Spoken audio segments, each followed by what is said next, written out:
Past 8 o'clock on Radio 3, and time for this week's Letter to Hong Kong, which comes from Fernando CHEUNG, a legislator from the Labour Party.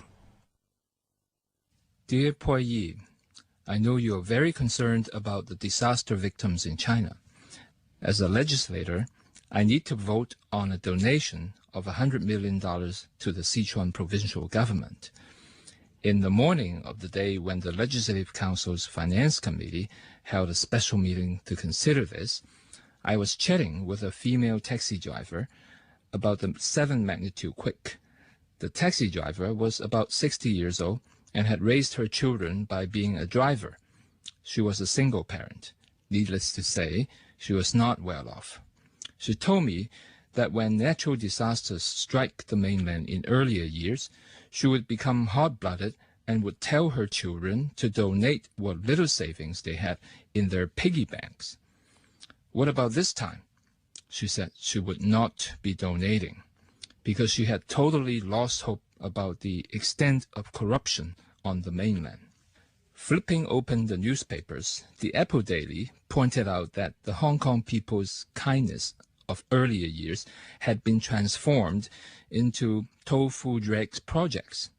It was because after the Wenchuan quake 5 years ago, schools that were rebuilt with the contribution of more than $30 million from the Hong Kong government had again become dangerous buildings. Cracks in the walls exposed foam and hollowed bricks. Furthermore, it was revealed that the Lushan County's party secretary, Fan Ji-yu, who accompanied Premier Li Keqiang on a tour of the stricken areas after the quake, actually wore a veteran Constantin watch in normal times worth more than $200,000. When even a low-ranking local officials at the tender age of 41 can exhibit such extravagance, if the $100 million donation from the Hong Kong was to fall into the hands of provincial officials, who knows how much would eventually reach the disaster victims. On the same day, Ming Pao reported the former ICAC Commissioner Timothy Tong was revealed to have twice treated mainland officials in 2010 to the amount of nearly $80,000. One occasion being a reception for Sichuan provincial officials who had come to thank Hong Kong for our relief donations in earlier years. Just think, the Hong Kong government generously gave Hong Kong people's hard-earned money to the mainland for disaster relief. The money was pocketed by corrupt officials. Such officials then came to Hong Kong in a drove to show their appreciation. Then Hong Kong's ICAC commissioner, yes, the ICAC commissioner, used public money again to treat these high-ranking mainland officials to sumptuous dining and drinking. Is there any more ridiculous scene in this world? Well, yes, indeed, there is. ICAC's reply document to the Legislative Council last week showed that Tong had given gifts 4 times in 2010 and 2011, totaling almost $8,000 to the current Procurator General of the Supreme People's Procuratorate cum President of International Association of Anti-Corruption Authorities. Terrific.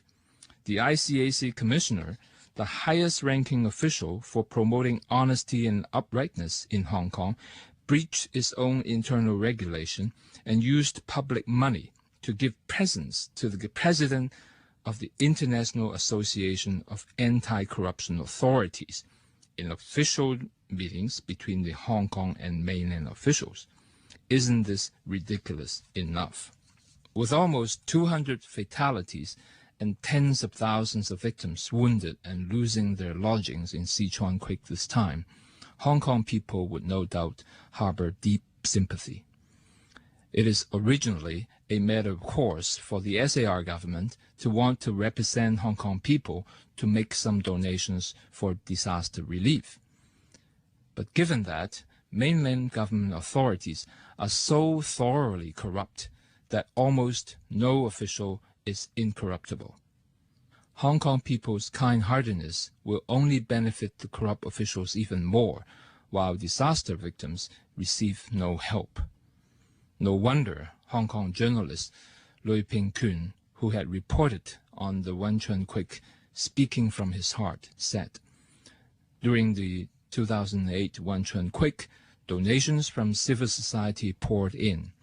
Now, 5 years on, why is there a U-turn in societal sentiments?" Lui also said, "Once, while reporting on the tofu dreg projects, I was taken by local cadres to an elaborate banquet at a villa. They deliberately ordered a full table of dishes, which not even a sightseeing tour group could finish. I tried to stop them, but they just carried on. Their scornful and irrelevant attitudes towards this donation made me very angry." Now, have lessons from the last disasters been learned?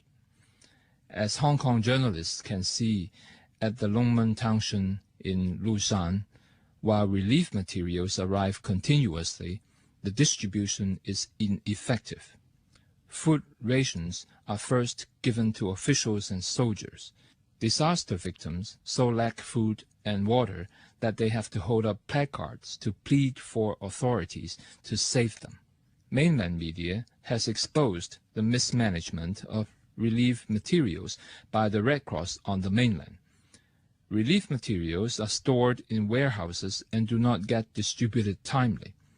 Sichuan netizens also reports that Red Cross personnel buying relief medicine from a pharmaceutical factory in Chengdu have asked for a receipt for 50,000 yuan, while the purchase is worth only 10,000 yuan. Corruption incidents involving mainland officials and NGO lookalike organizations, which are in fact controlled by government authorities, are just legion. When disasters happen, such organizations and governmental departments have people's life and death in their hands. But without good institutions, transparency, and people's scrutiny, these bureaucrats never give precedence to the people's lives and well-being. Without fundamental institutional reform, without the redistribution and balancing of power, and without the determination to uphold honesty and justice as core values, history is bound to repeat itself. I asked Mrs. Carrie Lam, our Chief Secretary, how it could be ensured that Hong Kong's public money would eventually benefit the disaster victims and not fall into the pockets of corrupt officials. The reply was weak and empty.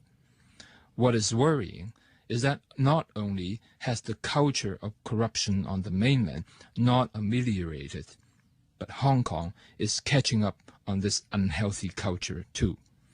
A government that has lost the trust of the people has only one ending: extinction. So, what are in need of urgent restoration after the disaster are: buildings aside, clean-handedness and justice. Yours truly, Fernando. And you've been listening to this week's Letter to Hong Kong. It came from Fernando CHEUNG, legislator from the Labour Party. Coming up to 25 minutes now.